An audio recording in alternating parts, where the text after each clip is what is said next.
이번 시간에는 각의 저주는 예수로 죽고 예수로 살면 해결된다는 제목으로 말씀을 전합니다. 우리는 예수 그 십자가 앞에서 피로 그린 새로운 나의 모습이 어떤 것인가를 다시 보아야 되겠습니다. 죄인은 죄인으로 살 때는 저주 안에서 살았습니다.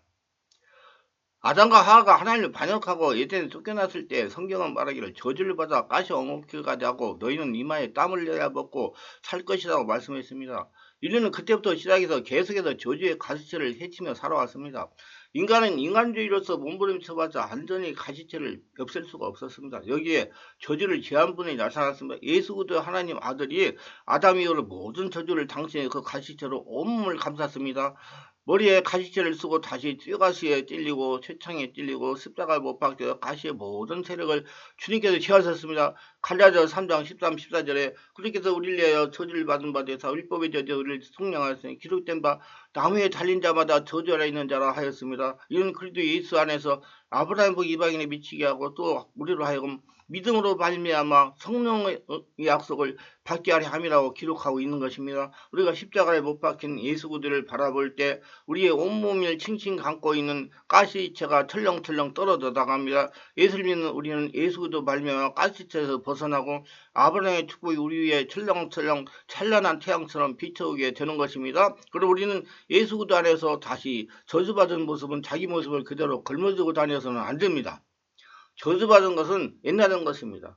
마귀의 하수인으로 있을 때 마귀가 저주해서 그렇게 살고 있었던 것입니다. 우리는 그 모습을 벗어버리고 예수 안에서 아브라함으로 받은 새로운 모습으로 마음속에 자기 모습을 그리야만 되는 것입니다. 그리고 매일같이 새로운 모습을 바라보고 나는 복받은 사람이다. 나는 복의 근원이다. 이렇게 외치고 살아갈 수 있어야만 되는 것입니다. 자기 모습을 따라서 자기 운명이 결정되는 것입니다.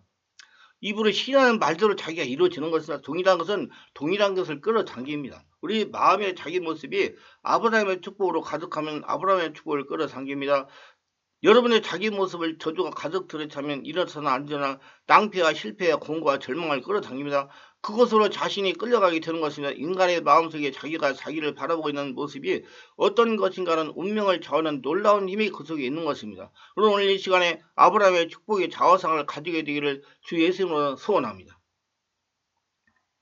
우리가 알아야 할 것은 우리가 예수님의 보혈을 권능의 사람이 되었습니다. 예수 그리스도를 구주로 영접하면 하나님과 자녀가 되는 권세를 하나님이 주시겠다고 성경에 약속했습니다. 영접하는 자, 곧 그 이름을 믿는 자들에게는 하나님의 자녀가 되는 권세를 주었다고 생각했으니 저 하늘과 땅에 무너지고 이 땅에 꺼져도 하나님의 말씀 일대로도 변하지 않습니다. 이제 우리는 단호하게 하나님의 말씀에 있어서 마귀를 대적하면 마귀는 물러가게 되는 것입니다. 예수님의 이름과 보혈의 능력에 의지하여 대적해야 됩니다. 나 혼자 힘으로 해봤자 소용이 없지요. 우리 인간은 육이기 때문에 마귀의 영적인 세력을 대결할 수가 없습니다. 왜? 마귀는 초인적인 4차원의 존재고 사람은 3차원이기 때문에 그렇습니다. 우리는 예수 그리스도의 이름과 보혈과 성령의 능력으로 대결해야 되는 겁니다. 5차원의 성령의 능력으로. 요한계시록 12장 11절에 또 우리 형제들이 어린 양의 피와 자기들의 증언하는 말씀으로서 그를 이겼더니 그들은 죽기까지 자기의 생명을 아끼지 아니하였다고 말씀하고 있는데 마귀가 가장 두려워하는 것은 예수님의 보혈과 성령의 역사입니다. 왜 십자가에 설리신 그 보혈이 우리 모든 율법적인 정죄를 없애버리고 죄를 없애버리기 때문에 죄를 따라 들어오는 마귀는 자기가 들어올 길을 잃어버렸습니다. 그래서 마귀는 무장이 해제되어 버리고 사망의 세력이 다 몰아졌으므로 오늘 우리는 예수 그리스도 안에서 생명 안에서 왕노릇하는 사람들이 된 것입니다. 예수 그리스도의 보혈과 그 말씀에 있으면 마귀로 한 길로 왔다가 일곱 길로 도망치는 겁니다. 예수님은 마가복음 16장 17절 믿는 자들이 이런 표적이 따르니 곧 그들이 내 이름으로 귀신을 쫓아내며 세방을 말하며 말씀하셨습니다. 베드로전서 5장 8절로 9절에 근신하라 깨어라 너희 대적마귀가 운 사자같이 두루다니며 삼킬자를 찾나니 너희는 믿음을 굳건하게 하여 그를 대적하라. 이런 세상에는 너희 형제들도 동일한 고난을 당한 줄 알미라고 그랬습니다. 그럼 우리는 마귀가 공격하는 것을 보고 그냥 무시하거나 무서워 떨면서 보고만 있어서는 안 됩니다. 두려워서 뒤로 물러가도 안 됩니다. 우리는 우리 이치를 알면 그리스도 이름과 보혈과 성령의 능력에 의지해서 물리쳐야 되는 것입니다. 나사렛 예수 이름을 명하노니 원수 귀신아 물러가라. 성령과 예수님의 보혈을 의지하고 명하노니 물러가라. 성령이 기록했을 때 너희가 내 이름으로 귀신을 쫓아낸다고 말했다. 예수 이름으로 명하노니 물러가라. 우리 가게에 저주하고 있는 더러운 귀신들도 물러가라. 이렇게 운행하게 단호하게 지적하면 가게에 저주하던 귀신은 물러가야 되는 겁니다. 예수님의 보혈을 믿음으로 얻은 성령의 권세를 사용하여 가게에 저주하는 마귀의 계획을 물리치고 날마다 천국을 살면서 누리시기를 바랍니다. 영원한 천국에서 영생하는 미래의 모습을 바라보시기 바랍니다. 우리가 영안으로 예수님을 바라볼 때 부활의 주님과 함께 변화되는 미래의 모습을 바라볼 수가 있습니다.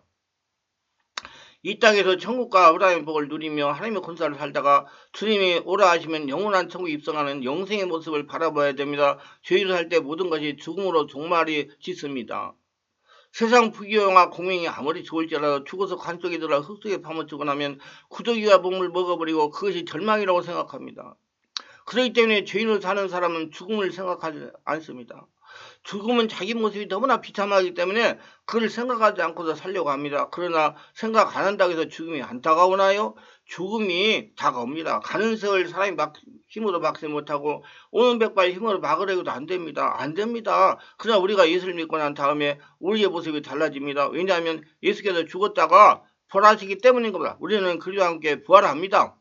나는 부활이요 생명이니 나를 믿는 자는 죽어도 살겠고 살아서 나를 믿는 자는 영원히 죽음을 보지 않으라고 주님께서 말씀하신 것입니다. 그러므로 부활하신 예수님을 바라보고 나도 예수님의 모습으로 변화되어서 부활의 새 생명을 얻는 자기 모습을 가질 수가 있는 것입니다. 고린도전서 15장 42, 44절에 죽은 자의 부활도 그와 같으니 썩을 것으로 신고 썩지 않을 것으로 다시 살며 욕된 것으로 신고 영광스러운 것으로 다시 살며 약한 것으로 신고 강한 것으로 다시 살며 육의 몸으로 신고 신령한 몸으로 다시 살아나니 육의 몸이 있은즉 또 영의 몸도 있느니라 말씀하고 있는 것입니다. 믿어야 됩니다. 우리는 영원히 사는 영적인 존재입니다.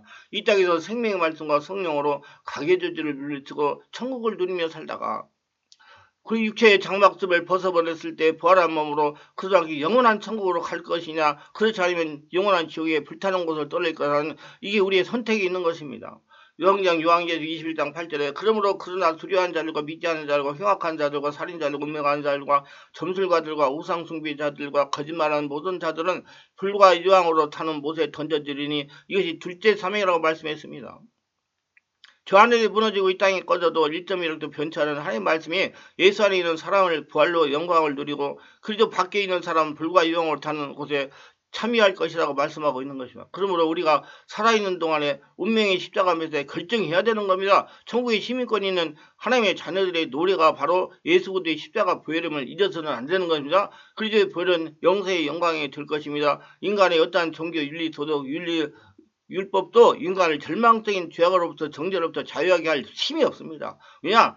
3차원이기 때문에 그래서 인간적이기 때문에 우리를 지금 문제를 일으키는 4차원의 초인적인 존재들이기 때문에 초자연적인 하나님의 성령 역사가 일어나야 자유하게 될 수가 있는 것입니다. 오직 하나님의 아들 예수님의 십자가 보혈만이 성령의 역사만이 우리를 정죄로부터 영원히 자유하게 하고 인간의 자존심과 존엄성을 회복시켜주며 하나님의 백성이 되어 영원히 살 수 있게 해주시는 것입니다. 성령의 인도로 가계주의 근원을 해결하여 천국을 날마다 누리며 사시기를 바랍니다. 그러므로 나의 죄를 씻기는 예수의 피밖에 없네. 다시 성쾌하기도 예수의 피밖에 없네.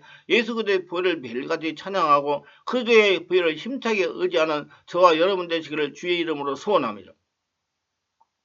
우리는 새 사람입니다. 그래서 예수를 믿고 죽고 예수로 태어난 새로운 사람입니다. 지금 죽어도 영원한 천국 가서 하나님을 만나는 영광스러운 존재들입니다. 우리 모두 긍지와 자부심을 가지기를 축원합니다. 분명하게 예수를 믿는 하나님의 자녀는 저주가 없습니다. 지금 저주하는 것은 우리가 육체가 남아있는데 마귀가 저주하고 있는 것입니다. 그러면 우리가 성령으로 거듭나면 마귀가 저주는 자동으로 떠나갑니다. 그래서 성령으로 충만 받아야 돼요. 그러나 자동으로 없어지는 건 아닙니다. 성령께 문의하여 혈통의 죄성을 해결하고 가게에 저주하는 귀신들 성령 임재 가운데 몰아내고 떠나가도록 해야 됩니다. 자동으로 되는 거 아닙니다. 분명하게 예수님 베드로전서 5장 10절 모든 은혜 하나님 그리스도 안에서 너희를 불러 자기 영광에 들어가게 하시니가 잠깐 고난을 당한 너희를 친히 온전하게 하시며 굳건하게 하시며 강하게 하시며 털을 견고하게 하시리라 말씀하셨습니다. 가계저주를 성령으로 찾아서 해결하시오. 성령으로 충만받아 가계저주를 해결하셔 아브라함의 법과 천국을 누리다가 영원한 천국에 입성하시기를 주 예수로부터 축원합니다. 말씀이 유익하셨다면 구독, 좋아요를 부탁합니다. 제가 설교하여 동영상을 제작 유튜브에 올려 필요한 분들에게 전파하는 데 큰 힘이 됩니다.